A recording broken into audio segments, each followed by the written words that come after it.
Bonjour et bienvenue dans ce deuxième cours dans le module Fondation des médias numériques.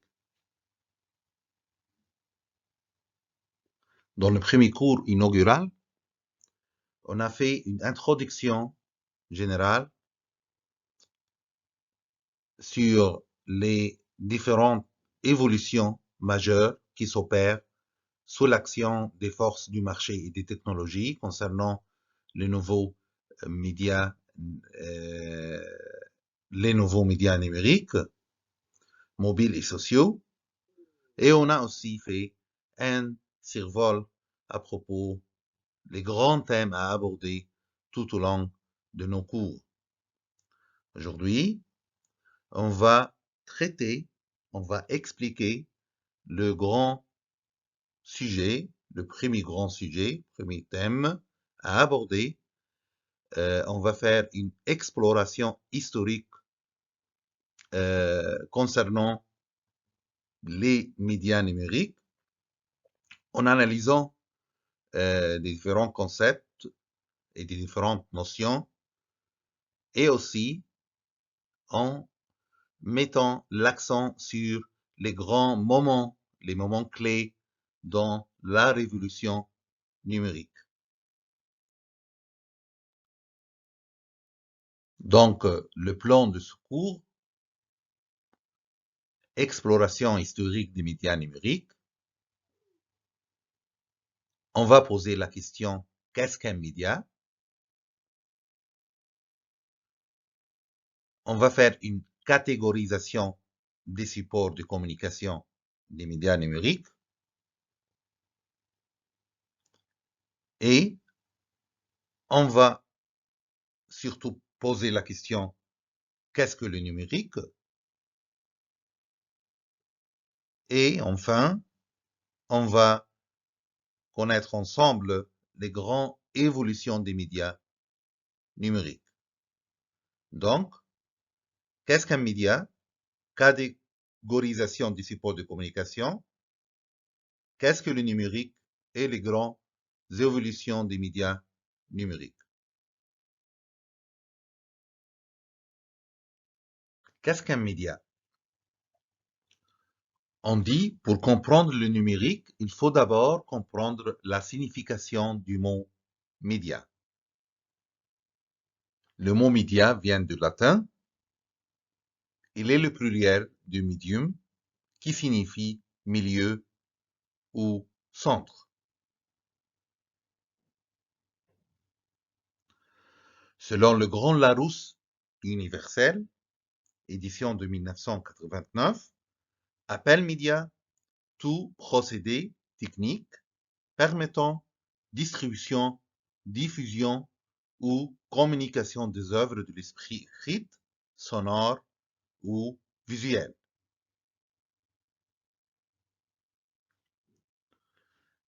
Un média est un moyen technique de transmission et de diffusion de contenu et non les contenus eux-mêmes. Donc, on fait la distinction entre la diffusion de contenu comme support de transmission et les contenus eux-mêmes. Les contenus eux-mêmes, comme la parole, l'imprimerie ou les ondes hertziennes. Donc, ici, le média est un moyen technique de transmission et de diffusion de contenu et non le contenu eux-mêmes, comme la parole, l'imprimerie ou les ondes hertziennes. Un média est donc l'ensemble des moyens qui permettent à un consommateur potentiel d'accéder à un contenu. Donc, l'étymologie de mon média, c'est le média en latin et le pluriel du medium. Milieu, ça veut dire milieu ou intermédiaire. Et puis, on fait la distinction entre les médias comme support de transmission et les contenus eux-mêmes. Et selon le Grand Larousse universel, édition de 1989, appelle média, encore une fois, je le cite, tout procédé technique permettant distribution, diffusion ou communication des œuvres de l'esprit écrites, sonores ou visuelles.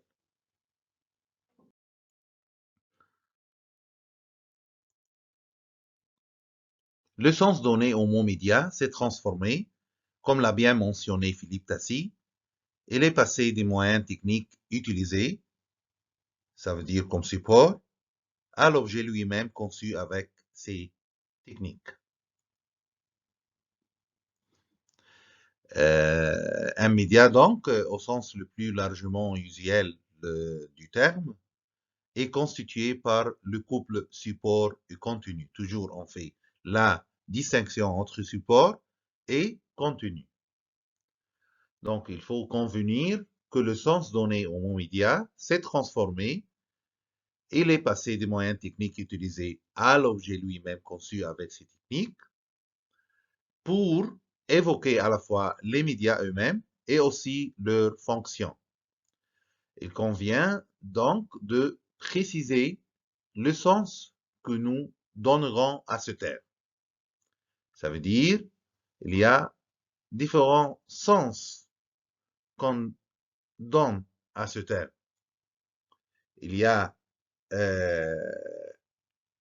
des contenus accessibles par plusieurs médias d'accès ou de diffusion, comme les films du cinéma, il y a la télévision et la cassette, le DVD, le lecteur enregistreur.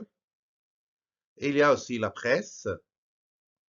Et il y a, on emploie maintenant le support papier et le support digital de la presse électronique ou le site web, le site électronique de presse.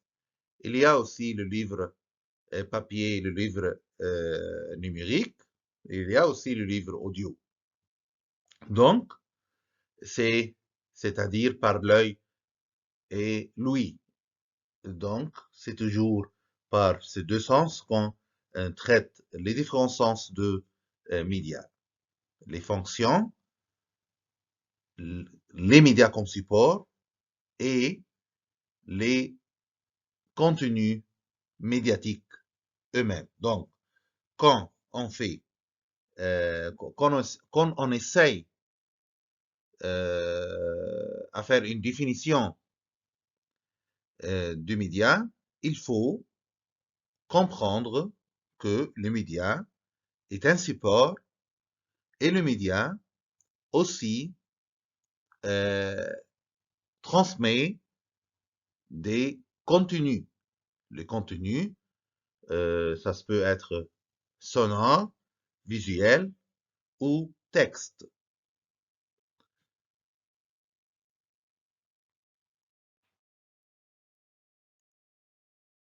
Donc, selon le mot de Philippe Tassi,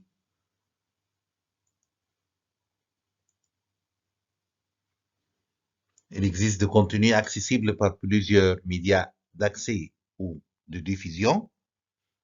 C'est le cas des films du cinéma, par les réseaux de salles, la télévision selon une certaine chronologie définie par la loi, des supports physiques de stockage comme la bobine, le magnétoscope, la cassette, le DVD, le lecteur enregistreur. Un autre exemple est celui de la presse, employant maintenant le support papier ou le support digital, numérique, ou encore du livre accessible par le papier, le digital ou le numérique, ou le livre audio, c'est-à-dire toujours par l'œil et l'ouïe, comme je l'ai déjà mentionné.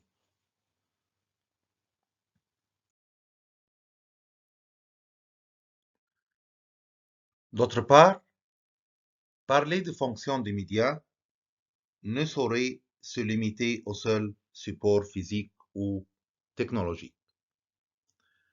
Ainsi, la fonction, par exemple, de divertissement ou de l'information ne saurait être une propriété du papier ou de l'imprimerie, ça veut dire de support, ou des ondes artésiennes, comme la radio-télévision, ou des paquets Internet. ça veut dire le monde numérique. Mais l'une des propriétés des contenus, l'une des propriétés des contenus que ce support transporte vers le public. Encore une fois, ici, quand on parle des fonctions des médias, parler des fonctions des médias ne saurait se limiter au seul support physique ou technologique. Ça veut dire, nous ne devons pas coincer la définition des médias au seul support physique ou technologique. Pourquoi? Parce qu'il y a des fonctions médiatiques, comme la fonction de divertissement ou la fonction d'information, qui ne saurait être une propriété du papier ou de l'imprimerie, ça veut dire de la presse, comme Philippe Tassi l'a bien mentionné, ou des ondes artésiennes comme la radio ou la télévision, ou des paquets Internet comme le monde numérique qu'on vit actuellement, mais l'une des propriétés des contenus que ces supports transportent vers le public. Donc, nous considérons qu'un média, selon cette définition, au sens non étymologique, mais le plus largement usuel du terme, est constitué toujours par le couple support et contenu. Donc, on insiste sur cette distinction entre support et contenu.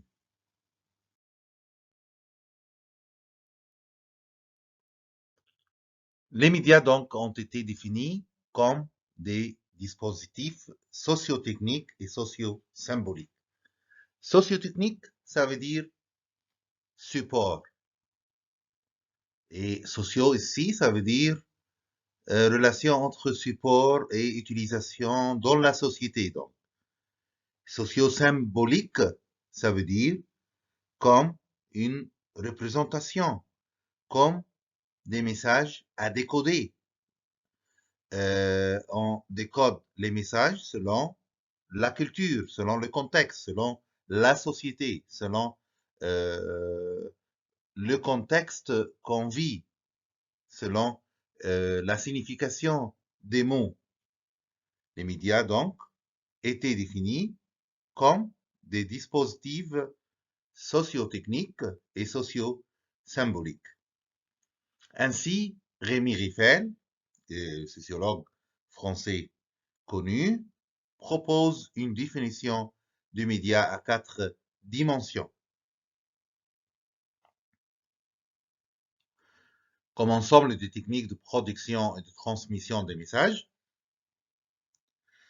qu'on produit proprement dit de cette technique, comme organisation économique, sociale et symbolique, et la dimension usage varié par les publics.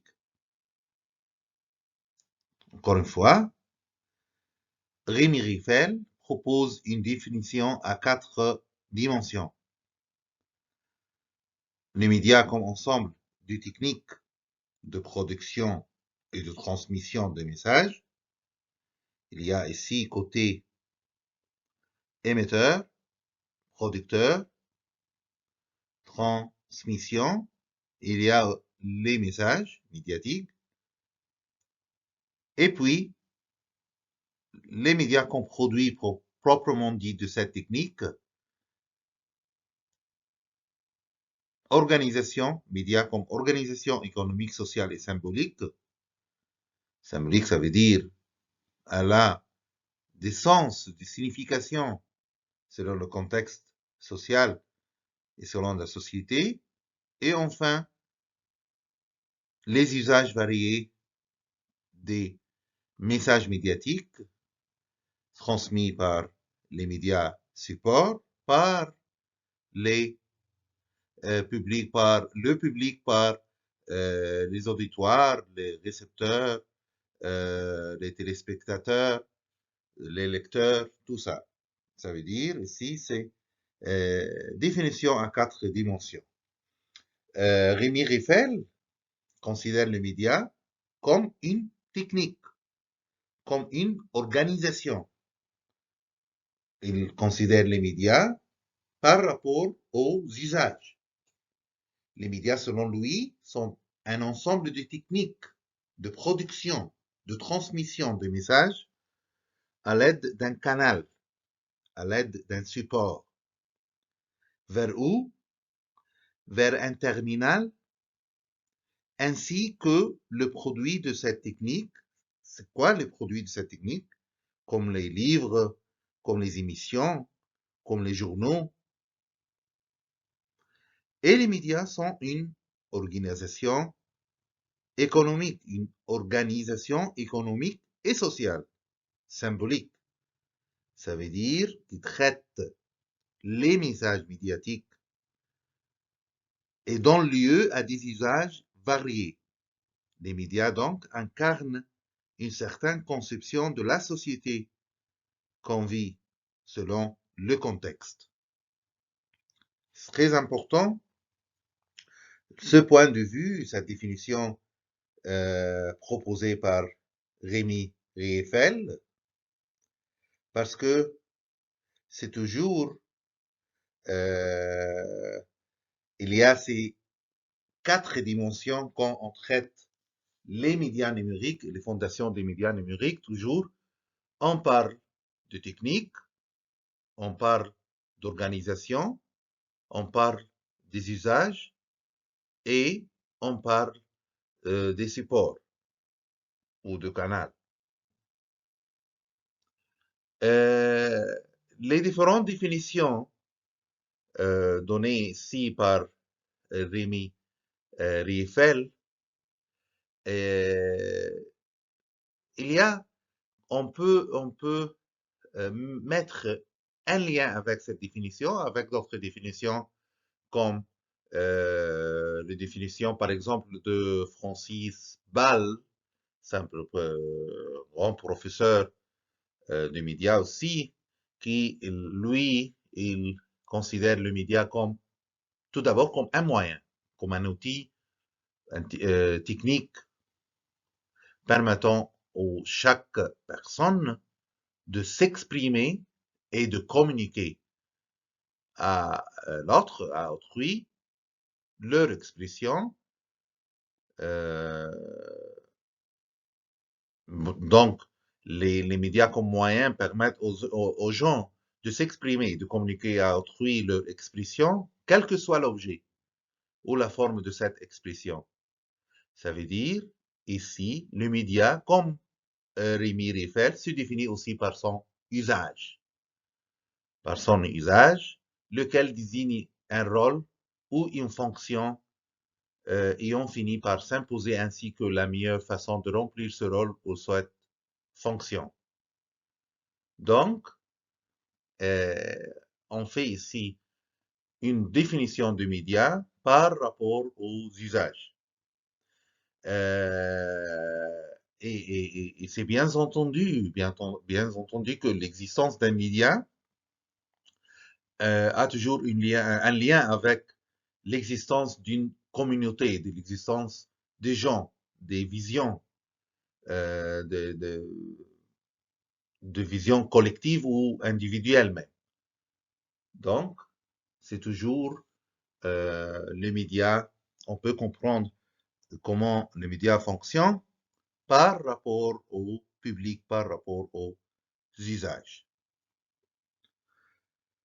Et comme ça, on peut comprendre la signification des médias comme dispositifs sociotechniques, ça veut dire support, et sociosymbolique, ça veut dire message qu'on doit décoder selon les codes contextuels et les codes euh, sociétals quand tout le monde est d'accord sur la signification de ces messages médiatiques.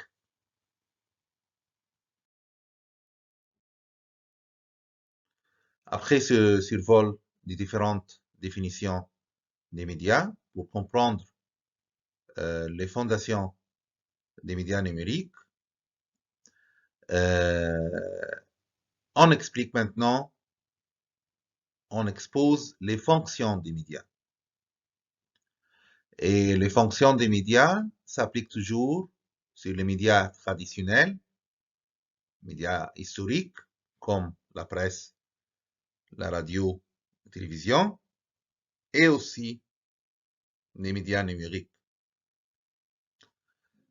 Les fonctions des médias selon Philippe Tassi, la première dimension, historique et fondamentale, est la communication. Que celle-ci soit réalisée à proximité ou à distance.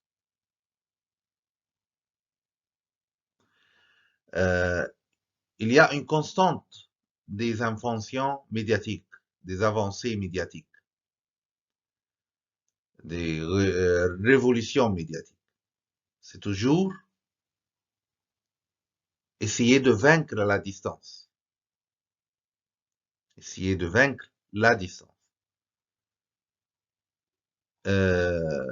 Cette communication peut signifier informer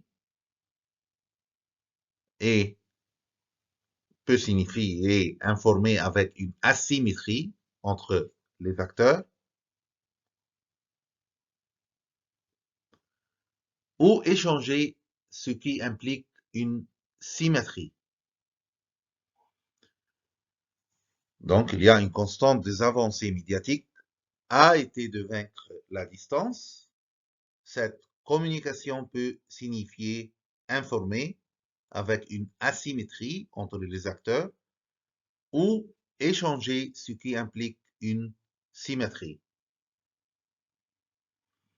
Et l'information transmise par cette communication peut être individuelle entre individus ou personnel, général, culturel ou simplement pratique. Ça veut dire quoi? Information pratique, ça veut dire par exemple comme la météo, les petites annonces, ou bien faire partie d'un plan de relations publiques.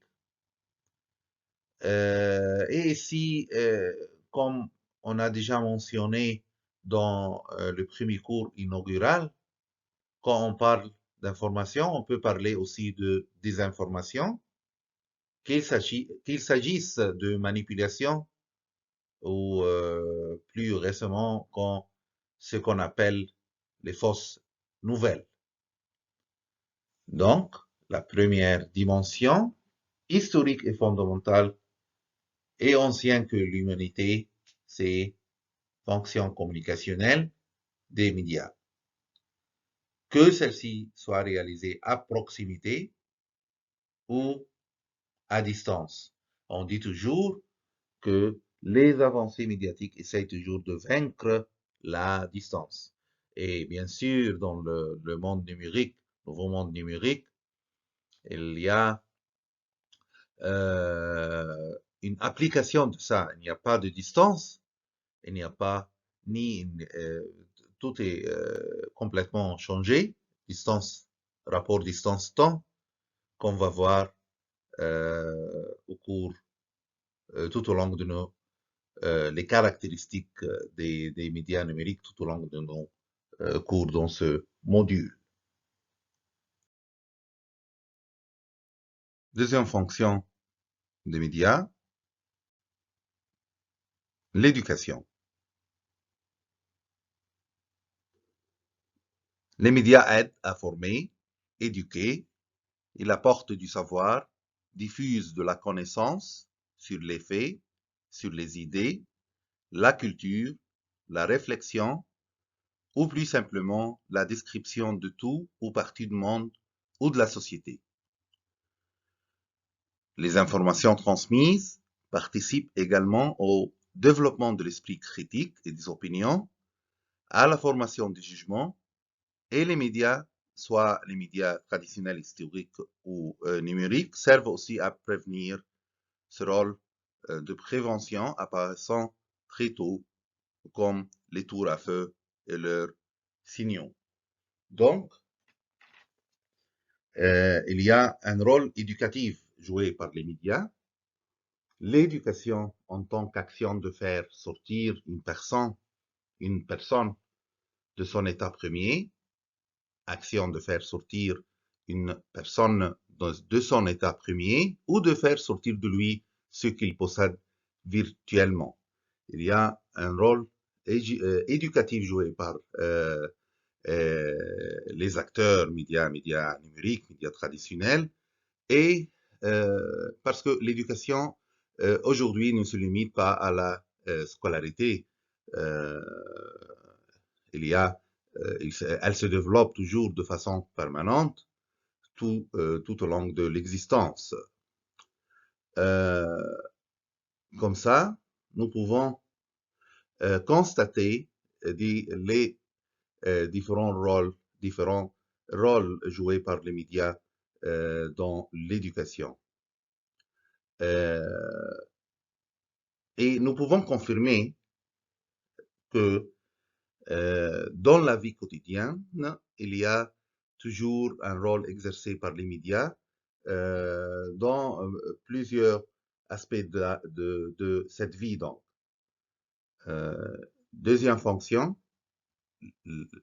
éducative, un rôle joué dans l'éducation par les médias, soit médias numériques ou les médias historiques. Troisième fonction des médias, le témoignage et la transmission. Par les médias, on peut transmettre un message pérenne aux pères et aux générations futures.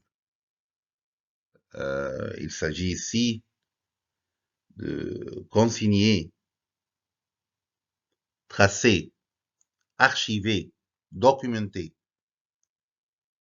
les médias. On peut documenter tout ce qui se passe dans la société et transmettre des messages aux pères et aux générations futures. Donc, troisième rôle, le rôle de témoignage et de transmission, consigner et tracer et archiver, transmettre des messages aux pères et aux générations futures et documenter tout ce qui se passe dans la société. Autre fonction des médias, fonction de divertissement, distraire et divertir.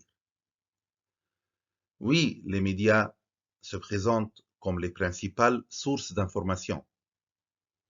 Ils sont pratiquement inséparables à la vie quotidienne de la population et occupent toujours une place importante dans la société.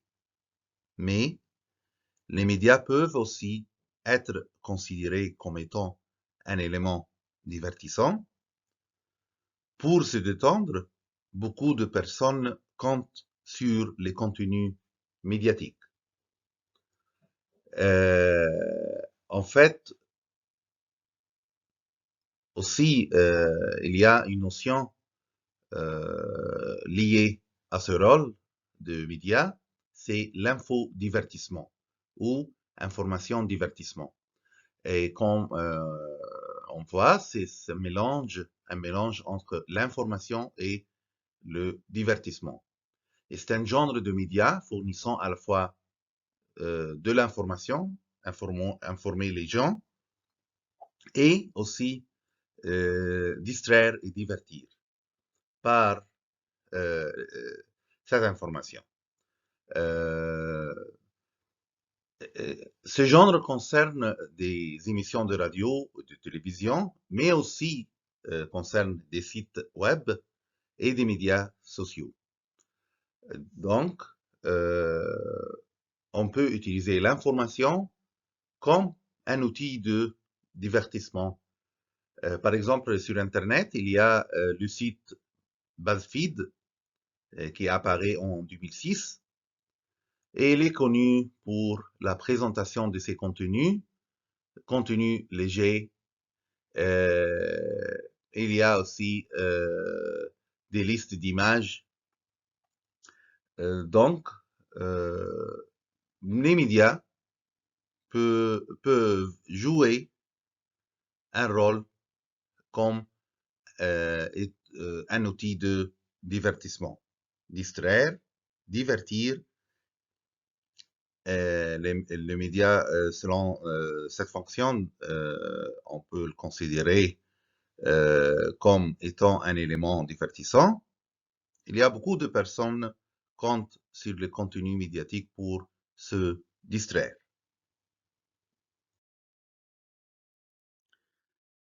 Il y a maintenant autre fonction des médias, fonction artistique. Il s'agit de la création des contenus, soit contenu fictionnel ou contenu de non-fiction. Par exemple, les films documentaires, feuilletons, reportages, musique, événements sportifs et événements artistiques. Donc, mais les médias jouent un grand rôle dans la création de contenus, fiction, non-fiction, les films documentaires, feuilletons, reportages, musique, événements sportifs et événements artistiques. Et aussi, n'oublions pas ce qu'on appelle l'art numérique interactif. L'art numérique interactif qui met en œuvre des projets multiformes d'une grande plasticité en se basant sur l'algorithme exécutable, environnement navigable. Et ces projets multiformes sollicitent l'action du public et qui inclut parfois une possibilité de transformation du matériau initial. C'est ce qu'on appelle l'art numérique interactif. C'est toujours caractéristique de médias numériques, l'interactivité, qui peut intégrer des mouvements et des gestes des auditoires, des spectateurs, bien au-delà du seul champ de la création, c'est toujours l'interactivité comme dimension présente maintenant dans l'ensemble des médias numériques. Donc, il y a la fonction artistique, la création de contenus, comme les films et les reportages, et l'art numérique interactif.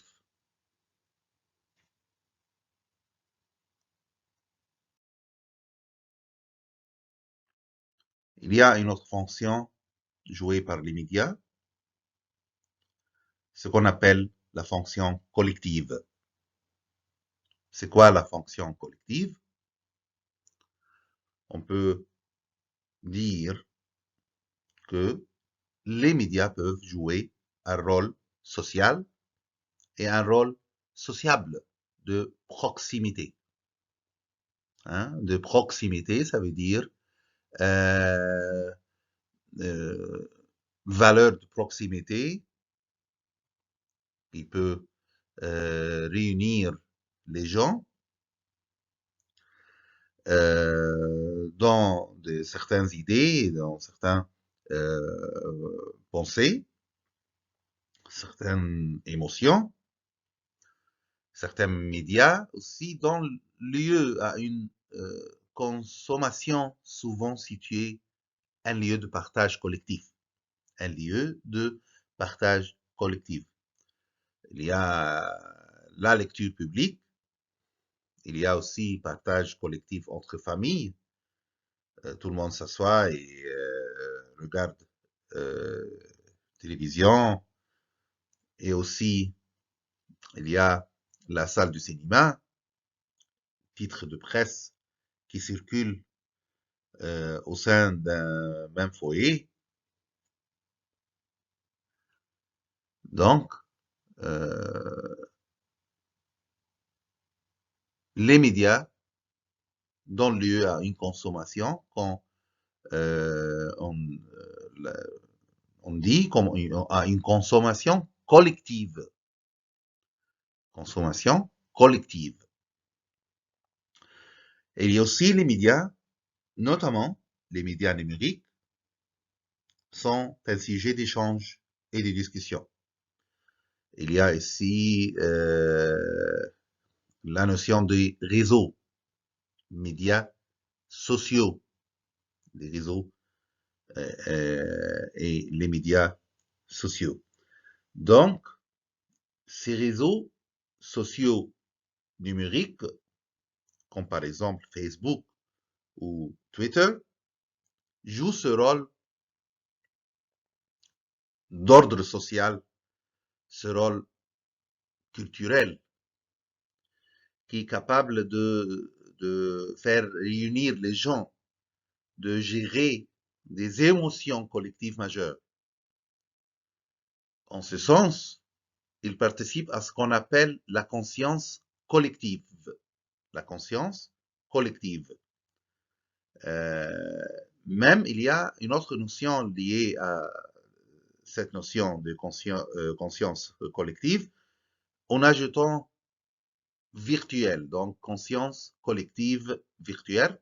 Pourquoi? Parce que les gens se connectent toujours de façon virtuelle sur Internet, sur le web. Donc la conscience collective virtuelle est devenue maintenant une forme de connaissance, une nouvelle forme de connaissance. Mais c'est une nouvelle forme de connaissance catalysée par les médias sociaux et partagée par une pluralité d'individus. Il y a ici une production d'une conscience collective. Il y a une production des émotions communes, des émotions communes, des pensées, des idées. Il y a aussi, ça se peut qu'on trouve des opinions avec un seul esprit, si on peut dire. Il y a, pourquoi? Parce que les médias numériques, il y a une transmission rapide d'informations à un public mondial. Un public mondial.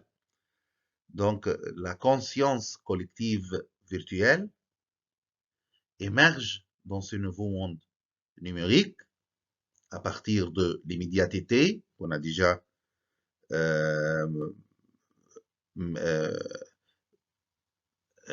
expliqué dans le cours inaugural. Il y a l'immédiateté et il y a la synchronicité aussi des actions manifestées sur les réseaux sociaux, sur les médias sociaux. Donc, ici, c'est cette fonction collective jouée par les médias, soit que certains médias historiques et toujours les médias numériques donnent lieu à une consommation située en un lieu de partage collectif, comme la salle de cinéma ou quand on regarde un feuilleton à la télé, Et puis, les médias comme un sujet d'échange et de discussion.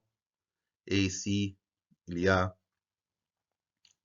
les notions de réseaux sociaux, médias sociaux, et aussi la conscience collective virtuelle. Il y a les émotions collectives des gens.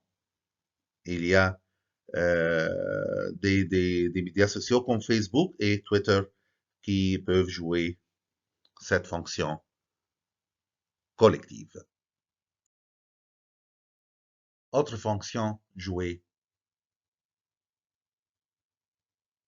par les médias, fonction personnelle. Les médias, ici, comme espace de liberté et d'expression. Espace de liberté et d'expression. Notamment les médias numériques. Tout le monde peut s'exprimer de leur opinion. Vous pouvez écrire un post sur Facebook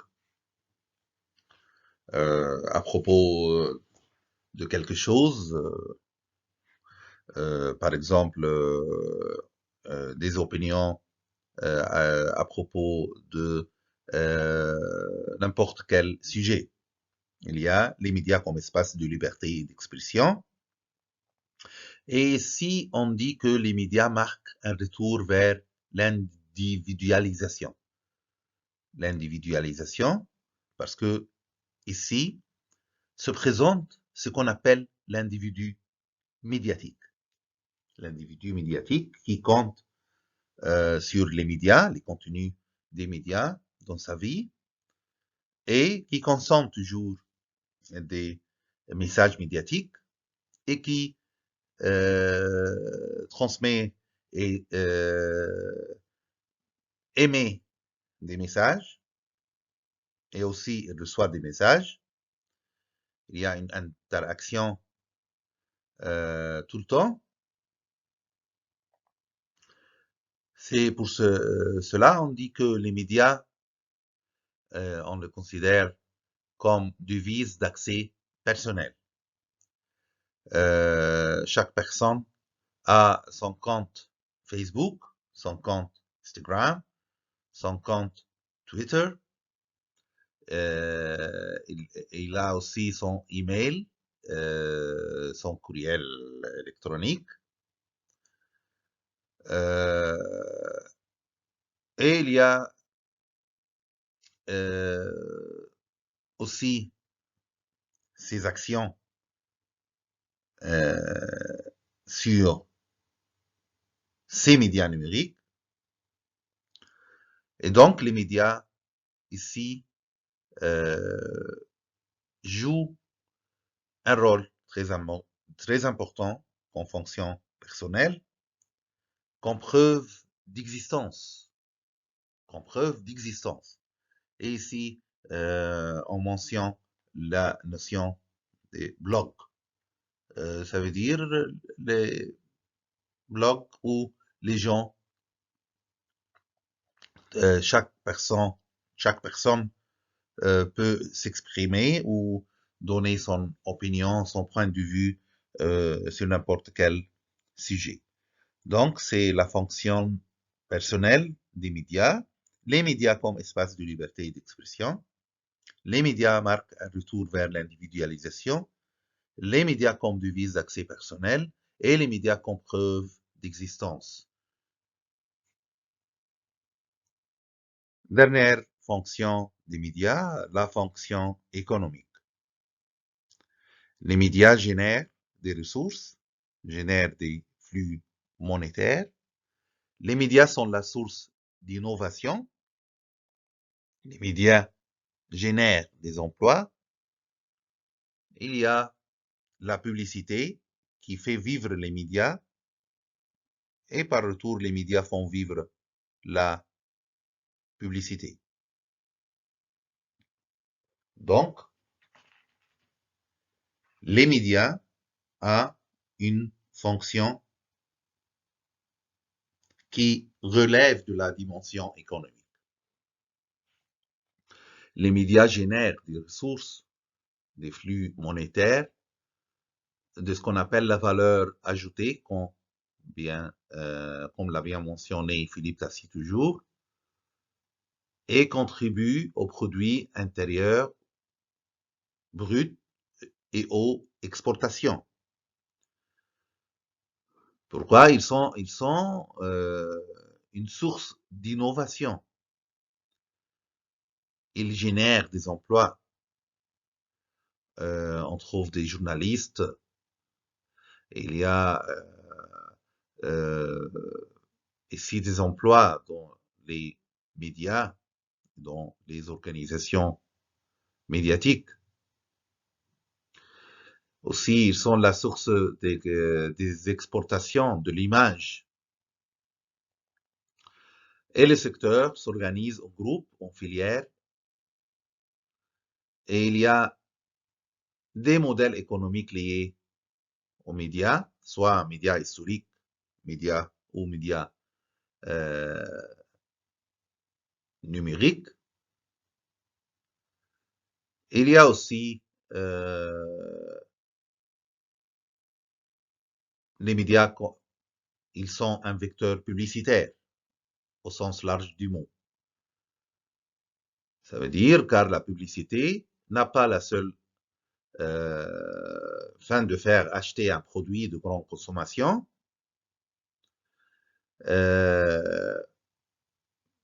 mais aussi apprendre la prochaine sortie d'un film ou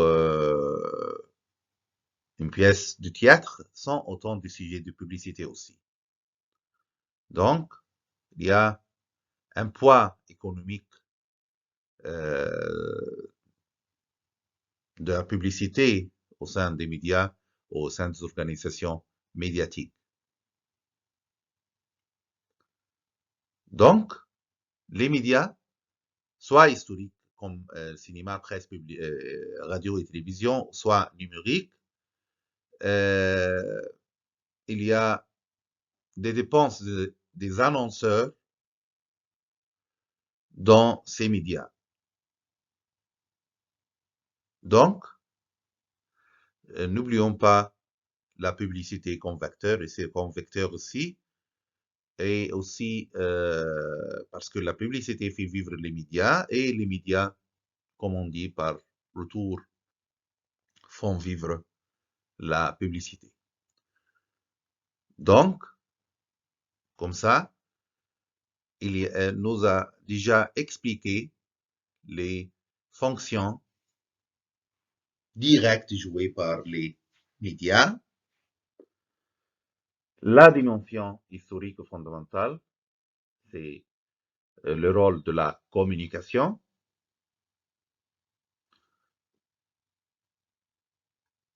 vaincre la distance. Il y a la fonction d'éduquer, éducation, apporter du savoir, diffuse de la connaissance sur les faits, la culture,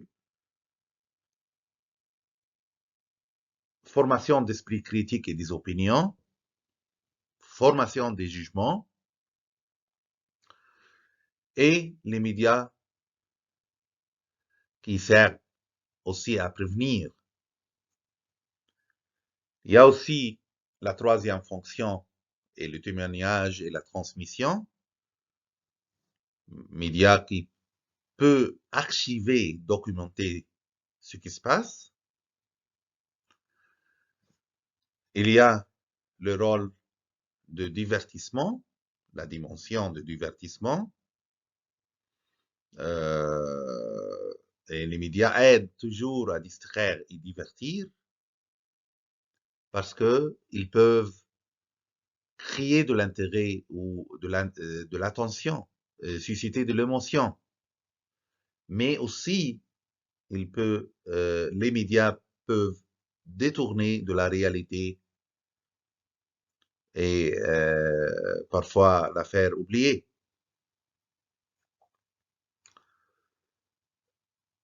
Aussi, il y a la dimension artistique.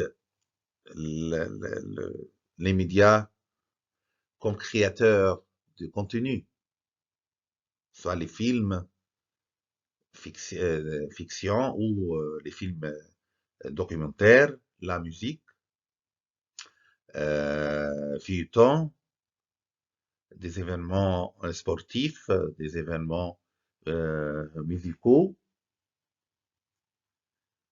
Et aussi, il y a une fonction, c'est joué par les médias, la fonction collective, notamment les médias numériques, avec qui peuvent jouer les médias, les médias numériques, qui peuvent jouer un rôle social ou sociable de proximité, et aussi de faire d'échanges et de discussions entre les gens. Et finalement, il y a et aussi il y a la fonction personnelle liée à cette fonction collective, ça veut dire autre face de collective, c'est l'individualisation ou la nature personnelle de fonction des médias comme espace de liberté et d'expression, de libération de la parole. Et finalement, il y a la dimension économique, les médias comme qui génèrent des ressources et des flux monétaires et comme source d'innovation et qui génèrent des emplois et aussi la publicité et son rôle joué au sein des médias, au sein des organisations médiatiques historiques ou numériques. Et on dit que la publicité fait vivre les médias et les médias font vivre la publicité. Qu'est-ce qu'un média donc? En conclusion, le terme média signifie donc l'un des moyens ou canaux de communication générale, d'information ou de divertissement dans la société comme les journaux, la radio ou la télévision, et soit dans les formes historiques traditionnelles ou dans des formes numériques. Un média est utilisé pour transporter des messages entre les personnes. Un média est utilisé pour transporter des messages entre les personnes. Les messages ne sont pas partagés directement, face à face, mais indirectement via un média. Les messages sont codifiés par celui qui les envoie, le ou les producteurs de médias, et décodés par tous ceux qui reçoivent le message. Ça veut dire qu'il y a encodage et décodage. Donc le terme média, c'est l'un des moyens et canaux de communication générale, d'information ou de divertissement dans la société, comme les journaux tradis, la radio, la télévision, soit traditionnelle ou numérique. Un média traditionnel et numérique est utilisé pour transporter des messages entre les personnes et les messages ne sont pas partagés directement. Ça veut dire non face à face. Et ça, ici, notamment, on parle à propos des médias traditionnels, mais indirectement via un média. Ça veut dire il y a toujours un média, même si on fait, une connexion face à face, mais il y a un média par rapport à un média. Ça veut dire si, par exemple, sur une application, tu peux voir, et, tu peux connecter avec une autre personne et tu peux le voir quand même, mais tu peux faire ça par l'intermédiaire d'un média. Et les messages sont codifiés par celui qui les envoie et décodés par tous ceux qui reçoivent le message.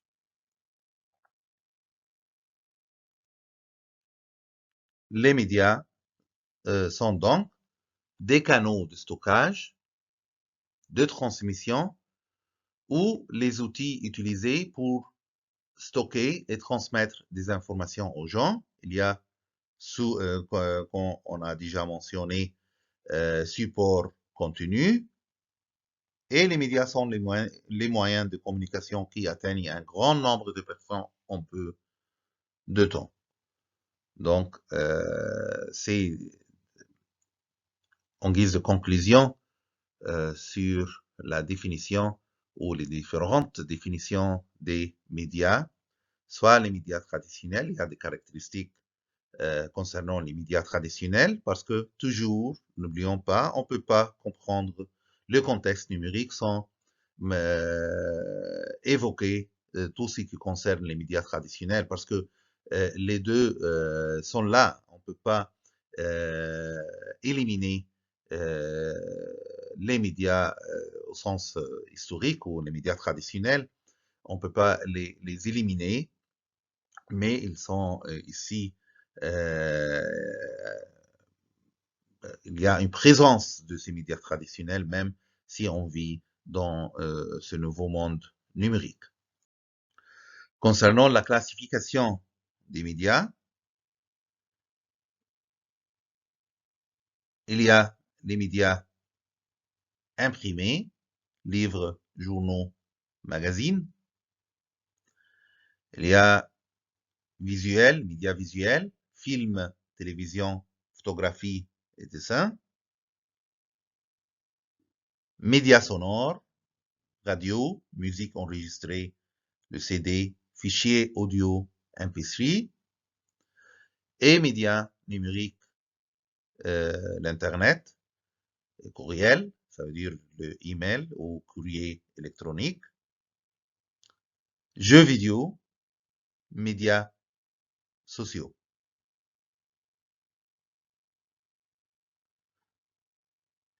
Donc, les médias imprimés, les médias visuels, les médias sonores et les médias numériques. Maintenant, on va passer sur un autre sujet, mais c'est toujours lié avec ce qu'on a déjà expliqué concernant la différentes définitions du mot média et les fonctions des médias traditionnels et médias numériques. On va maintenant poser la question qu'est-ce que le numérique?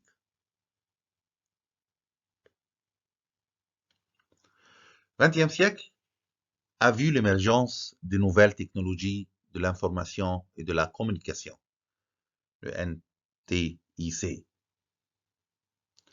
qui sont devenues les technologies de l'information et de la communication.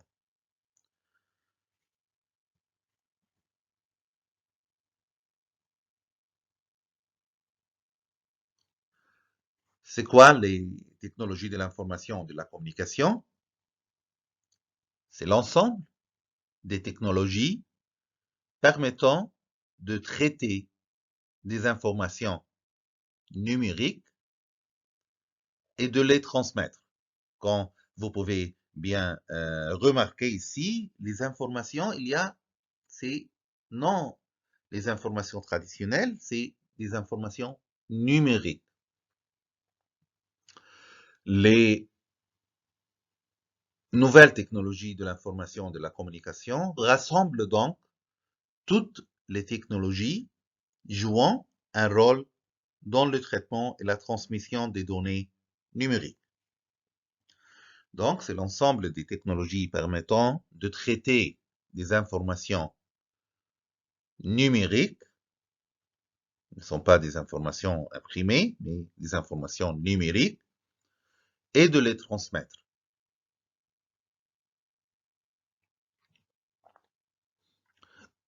Les nouvelles technologies de l'information, de la communication, rassemblent donc toutes les technologies jouant un rôle dans le traitement et la transmission des données numériques.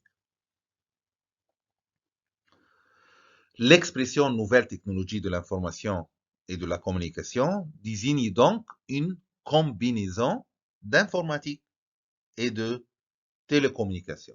Une combinaison d'informatique et de télécommunication. Les nouvelles technologies de l'information et de la communication, c'est plus spécialement répandu dans le contexte du réseau Internet et du multimédia, c'est-à-dire de l'information audiovisuelle numérisée.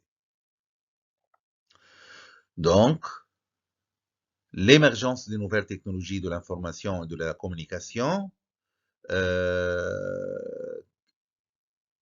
qui sont devenues les technologies de l'information et de la communication, marque ce monde numérique qu'on vit actuellement. Il y a des technologies qui jouent un rôle dans le traitement et de la transmission des données numériques.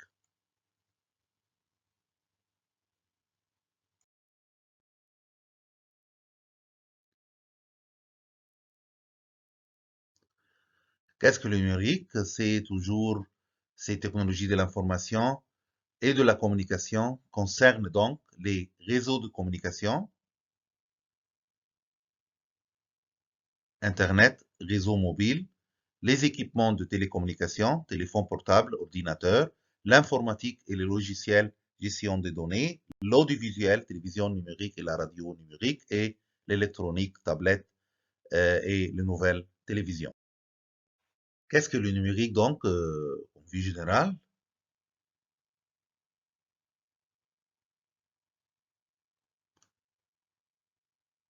On dit que les sociétés contemporaines sont marquées par l'omniprésence des médias numériques.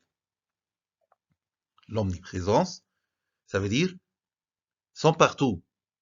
Les médias sont partout. Les médias numériques sont partout.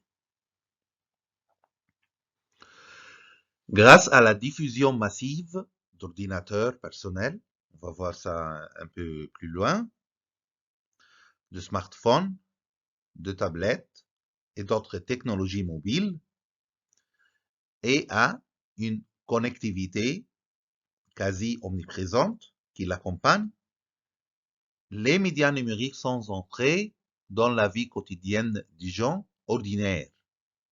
Hein, les gens, non pas les intellectuels ou dans certaines catégories, non. Les médias numériques sont entrés dans la vie quotidienne des gens ordinaires au cours des 2 dernières décennies.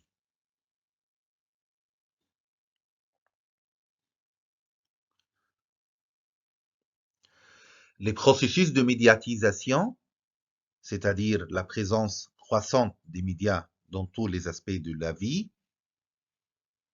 ont poussé certains théoriciens, certains auteurs, certains sociologues à proposer que nous vivions ce que un parmi eux, Mark Dewes, appelle des vies médiatiques. Euh, non seulement un individu médiatique, mais la vie quand même devenue médiatique. Donc les processus de médiatisation marquent cette présentation croissante des médias dans tous les aspects de la vie a poussé certains auteurs comme sociologues comme Mark Dewes que l'appelle des vies médiatiques.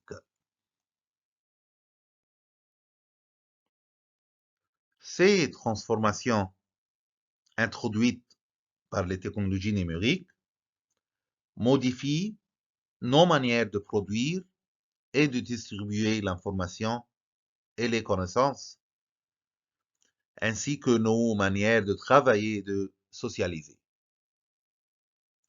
Donc, les transformations introduites par les technologies du numérique modifient nos manières d'exister.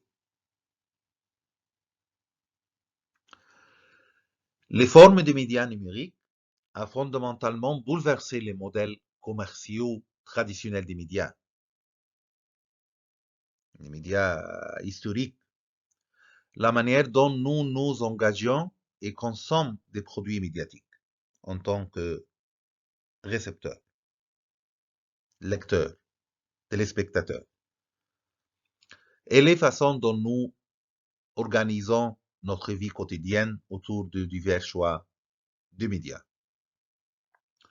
Donc, les transformations et les nouvelles formes de médias numériques ont bouleversé non seulement les modèles commerciaux traditionnels des médias, ça veut dire au niveau organisationnel, non, les formes des médias numériques bouleversent toujours la manière dont nous nous engageons et consommons des produits médiatiques et les façons dont nous organisons notre vie quotidienne autour de divers choix de médias. Les caractéristiques du nouveau monde numérique. Les formes des médias numériques ont également conduit à deux caractéristiques importantes de l'ère numérique. A, la transition numérique, le tournant numérique, et B, la convergence des médias.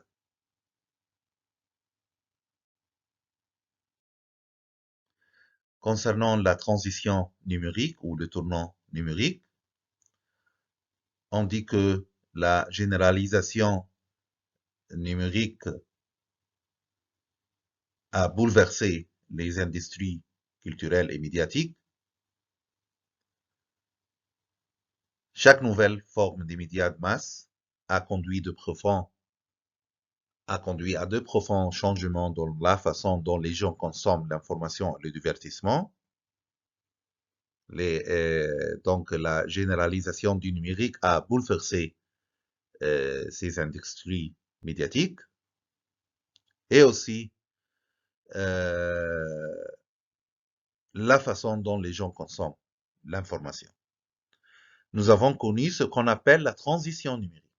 Ça veut dire un changement dans l'utilisation et la consommation des médias résultant de l'émergence d'Internet comme média de masse qui a permis un éventail de médias à réunir dans un même espace et à partager facilement.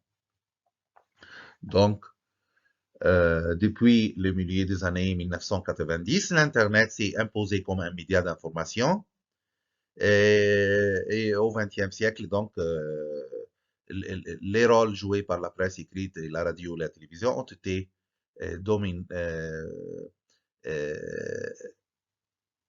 bouleversés, par les médias numériques, parce que l'Internet a complètement changé la façon ou les façons de la production et de la consommation d'informations.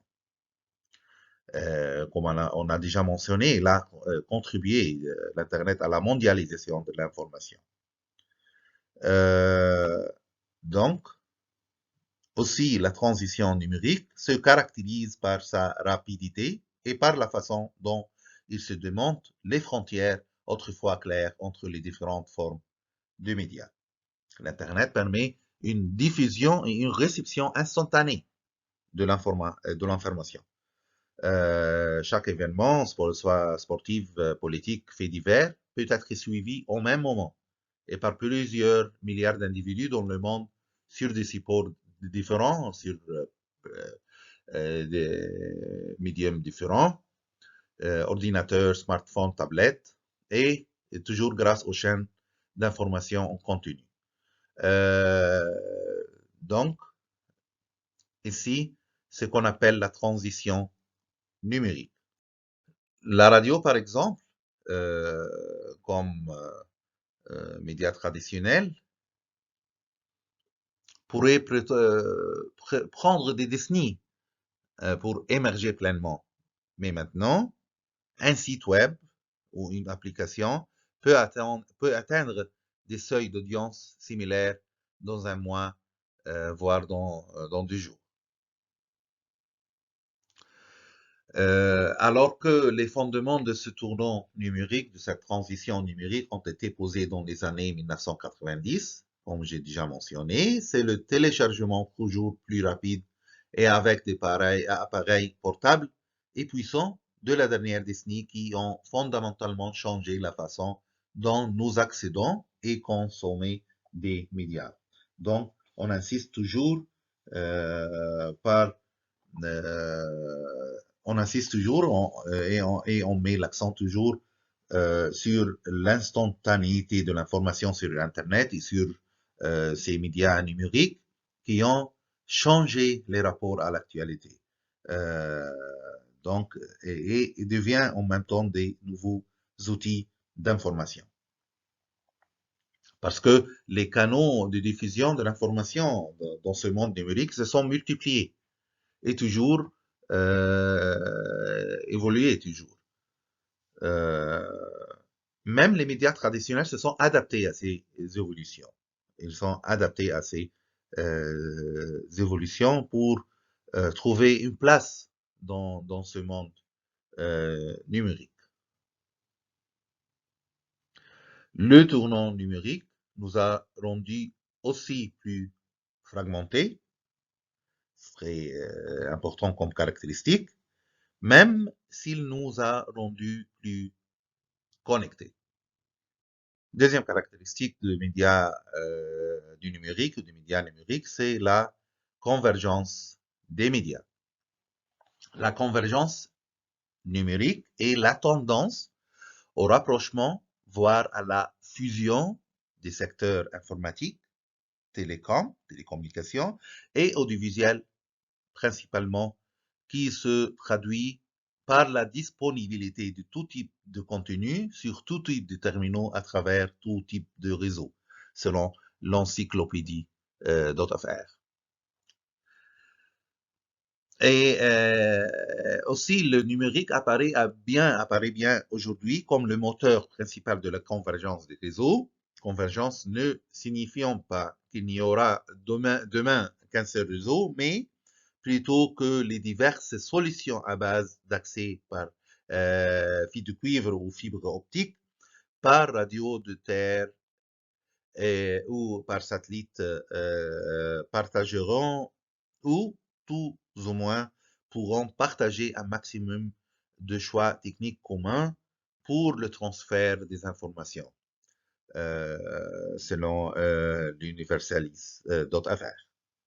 Donc, la convergence numérique est la tendance au rapprochement, voire à la fusion des secteurs informatiques, télécommunications et audiovisuels principalement, qui se traduit par la disponibilité de tout type de contenu sur tout type de terminaux à travers tout type de réseaux. Pour comprendre la transition numérique, il faut comprendre la distinction entre médias analogiques et médias numériques. Donc, selon l'ouvrage de Marc Augier, La société numérique, je cite ici la définition d'analogique. Analogique est utilisé pour définir des signaux véhiculés sous la forme d'ondes électriques continues, comme la radio ou la télévision. Cela peut être aussi un enregistrement physique, comme les silons des disques. Le monde qui nous entoure émet des messages.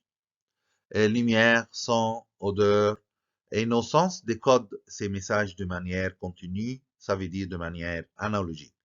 Quand le soleil nous réchauffe, nous sentons la chaleur nous envahir progressivement et surtout continuellement. Quand nous entendons le chant d'un oiseau ou n'importe quel son, nous entendons toutes les nuances.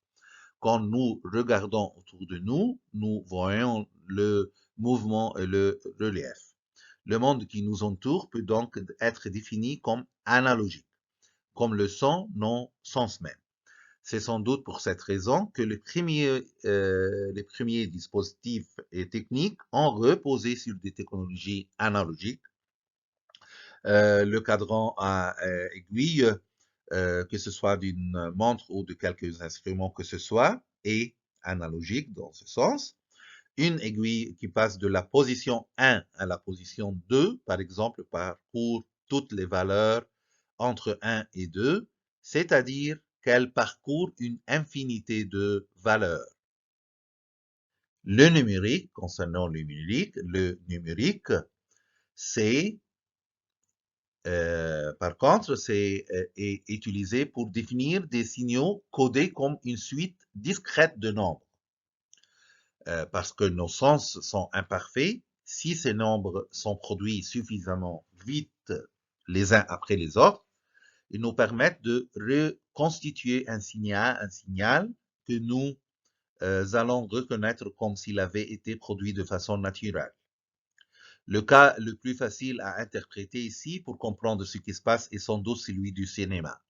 Nous avons tous vu la succession d'images fixes sur une bande de film cinématographique, mais quand elles sont projetées à la vitesse adéquate, une illusion de mouvement apparaît sur l'écran. Cette illusion est le résultat du travail de notre cerveau qui reconstruit entre deux images fixes le mouvement qui fait passer de l'une à l'autre. C'est le même principe qui est utilisé avec la télévision. Cette fois, ce n'est plus une image fixe matérielle qui est projetée, mais le balayage d'un canon à électrons pour les écrans cathodiques et un balayage électronique pour les écrans plats, LCD ou plasma. C'est aussi le cas de la musique enregistrée sur support numérique. Ici, c'est les médias numériques. Ce n'est plus qu'une succession de microsons qui sont enregistrés. À la restitution, notre oreille n'étant pas capable de discerner les blancs entre deux sons, nous donnera l'illusion d'écouter une musique naturelle.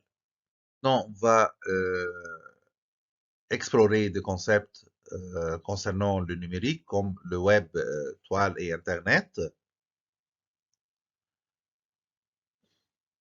Il est devenu fréquent d'employer indifféremment les mots web et Internet comme synonymes, mais le web est un mot anglais voulant dire toile d'araignée, d'où l'expression souvent utilisée de la toile pour désigner le World Wide Web. En réalité, il s'agit de deux concepts totalement distincts, bien que liés. Internet est l'appellation du réseau informatique mondial, plus précisément un système de réseau informatique relié entre eux. C'est l'abréviation d'Interconnected Network, c'est-à-dire réseau interconnecté. Il s'agit donc d'une infrastructure technique globale basée sur le protocole de transfert d'informations nommé le TCP/IP. Et sur cette infrastructure s'appuient différents services dont le World Wide Web. Le web, donc, est simplement le système qui permet de naviguer de page en page par des liens dans un navigateur. Au niveau de l'utilisateur, le web est concrétisé par les sites ou applications, les services de mail et d'échange, les services de réservation, commande électronique commerce, donc e-commerce. Donc, il faut faire la distinction entre le web, toile et Internet. L'Internet est tout simplement, donc, c'est un média non imprimé et électronique. On peut y accéder grâce à des appareils spécifiques comme les ordinateurs, les smartphones et les tablettes, les consoles de jeux et les liseuses. Il n'y a pas de financement spécifique pour l'Internet. Équipés du savoir et des opportunités technologiques nécessaires, des individus peuvent devenir propriétaires de leur contenu sur l'Internet. Cependant, des entreprises et l'État et des particuliers possèdent des sites Internet, des blogs, des plateformes utilisées par un grand public comme YouTube, Facebook et Google. Les producteurs de médias sont les programmeurs, les concepteurs de sites web, les spécialistes en informatique ainsi que les auteurs, les journalistes, les citoyens et les producteurs d'autres types de médias. Cette définition selon Deutsche Academy. On désigne ici par convergence des médias l'interconnexion de tous les autres contenus médiatiques que l'on peut aussi trouver sur l'Internet. Les messages médiatiques sont exprimés par la conception d'un site, le langage écrit, les gros titres, les couleurs et polices de caractères, les images, les vidéos, les sons, les possibilités d'interaction, ainsi de suite.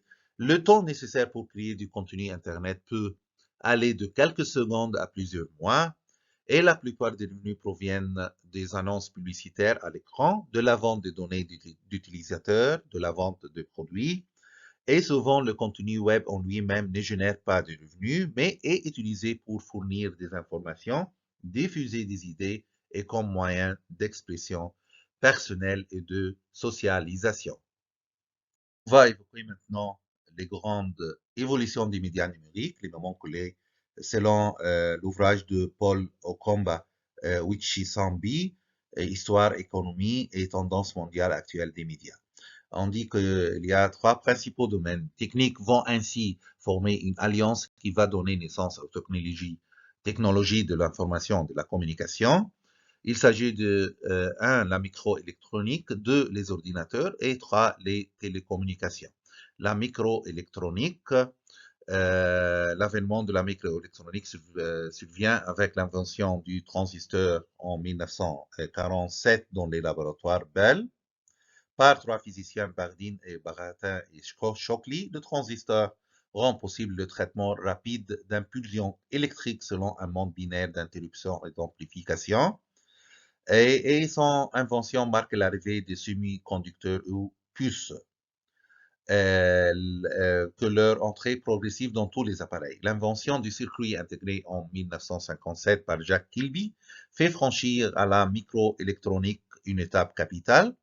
Et puis, c'est le point de départ d'un nouveau développement technologique parce que les circuits intégrés font baisser de 85% en 3 ans le prix du semi-conducteur. Et en 1971, l'ingénieur Ted Hoff, on voit la photo personnelle ici, donc en 1971, Ted Hoff invente le microprocesseur qui permet d'intégrer la microélectronique dans toutes les machines. Prenons les ordinateurs, issus de programmes de recherche liés à la Seconde Guerre mondiale, même s'ils ne sont apparus qu'en 1946 à Philadelphie, aux États-Unis. Les premiers tests de la puissance des ordinateurs ont été effectués en 1946 sous la tutelle de l'armée américaine à l'université de Pennsylvania, où Mauchly et Cart, on voit la photo personnelle de ces deux professeurs, avaient construit le premier ordinateur multifonction. Cette machine primitive, la première version commerciale de cette machine primitive, produite en 1951 par la même équipe, est permis de traiter avec une grande efficacité le recensement américain de 1950. Le mot ordinateur fut créé en 1955 par le professeur Jacques Perret, mais Philippe Dreyfus, c'est lui qui créé le terme informatique le 2 mai 1962 dans un article du journal Le Monde. Il résulte de la contraction des mots information et automatique. L'avènement, on peut dire que l'avènement du microprocesseur en 1971 ouvre la voie à la fabrication de véritables micro-ordinateurs. Dans les télécommunications, elle aussi bénéficiait des progrès technologiques réalisés en microélectronique et dans les technologies de transmission. La révolution dans ce secteur provient de la combinaison des technologies de nodes, commutateurs et routeurs électroniques et de nouvelles liaisons technologies de transmission. Bell produit le premier commutateur électronique en 1969 et les progrès intervenus dans les technologies des circuits intégrés dans le milieu des années 1970 permettent de fabriquer des commutateurs électroniques accroissant la vitesse, la puissance et la souplesse tout en économisant espace, énergie et travail par rapport au système analogique. La capacité des réseaux de transmission s'est prodigieusement accrue grâce au perfectionnement des lignes résultant de progrès en électronique optique, fibre optique et transmission au laser, et dans la technologie de la transmission en paquet numérique. Aux câbles coaxiaux et aux fibres optiques s'ajoutent toutes les utilisations du spectre radio, diffusion traditionnelle, diffusion directe par satellite, micro-ondes, téléphonie cellulaire numérique, pour offrir une diversité et une multiplicité de technologies de transmission adaptées à de nombreuses utilisations, lesquelles favorisent une communication permanente entre usagers. L'Internet a pour ancêtre technologique ARPANET. En 1957, le ministère de la Défense américain crée l'Agence pour les projets de recherche avancée, ARPA, donc cette dernière Advanced Research Project Agency. Cette dernière est créée dans le but de renforcer les développements scientifiques susceptibles d'être utilisés à des fins militaires. Et la première mise en œuvre de ce modèle a été réalisée à l'Université de Californie à Los Angeles, entre 4 mini-ordinateurs puissants pour l'époque. Des nœuds supplémentaires ont été ajoutés progressivement au réseau pour relier 4 universités, Stanford de Los Angeles et Santa Barbara et Utah. Grâce à un protocole serveur à serveur, host to host, ce premier réseau apparu le 1er septembre 1969 fut baptisé ARPANET, et ARPANET avait été ouvert, soumis à s'en servir pour communiquer sur divers sujets allant de la science-fiction aux conversations personnelles, inaugurant ainsi le service de messagerie qui deviendra plus tard l'une des principales fonctionnalités d'Internet. 20 ans, Cerf et Kahn ont inventé le TCP. 20 ans, Cerf et Robert Kahn ont inventé le TCP, le protocole de transmission, protocole de communication. Donc, ce protocole de contrôle de la transmission, conciliant les exigences des chercheurs et celles des réseaux existants. Dans les années 1970, la capacité de transmission d'ARPANET était de 56 000 bits par seconde.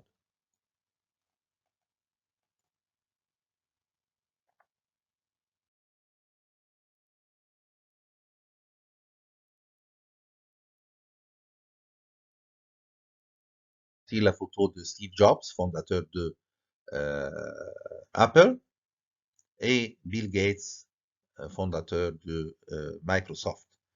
Donc, avec le grand géant actuel du logiciel qui a réussi à étendre sa domination des logiciels du système d'exploitation à l'ensemble d'un marché d'une micro-ordinateur en pleine croissance. Ce monsieur qu'on voit la photo ici, c'est Ray Tomlinson. C'est lui qui a inventé le courrier électronique. Le net s'étend considérablement sans atteindre pour autant le grand public grâce à 3 services particulièrement appréciés dans le domaine de la recherche de la défense: la messagerie électronique, les groupes de discussion et les transferts ou téléchargements de fichiers. Pour le web, c'est Tim Berners-Lee qui a inventé le langage HTML au CERN près de Genève. Ce hypertexte, donc, est un protocole de communication client-serveur. Le web est un ensemble évolutif de pages développées en HTML, mélange de textes, des images, des liens auxquels permet d'accéder le protocole HTTP. En 1993, l'invention de Mosaic, premier navigateur graphique web, au point à l'Université de Illinois, tournant sous Windows, développe le concept d'interactivité. C'est très, très important. Depuis 2008, les réseaux sociaux représentent un nouvel usage qui connaît un grand succès, comme Facebook et Twitter. Et le web de l'après 2000 et au web des années 1990, ce que représente le cinéma parlant et en couleur par rapport au cinéma muet des premières années du XXe siècle. Le passage d'Internet dans cette nouvelle ère est le résultat conjoint de deux évolutions. D'un côté, la vitesse accrue de transmission grâce à l'amélioration des performances des réseaux, ce qu'on appelle le haut débit, et la large bande qui ouvre la voie à l'Internet rapide de l'autre côté. La multiplication des terminaux, toujours plus accessibles à la maison, au bureau ou en voiture même. Dans le même temps, la numérisation généralisée des documents, de textes ou des images vidéo favorise l'essor du multimédia en ligne, accessible en temps réel ou presque. C'est la bibliographie qu'on a déjà euh, utilisée dans ce cours. Et merci et à la prochaine.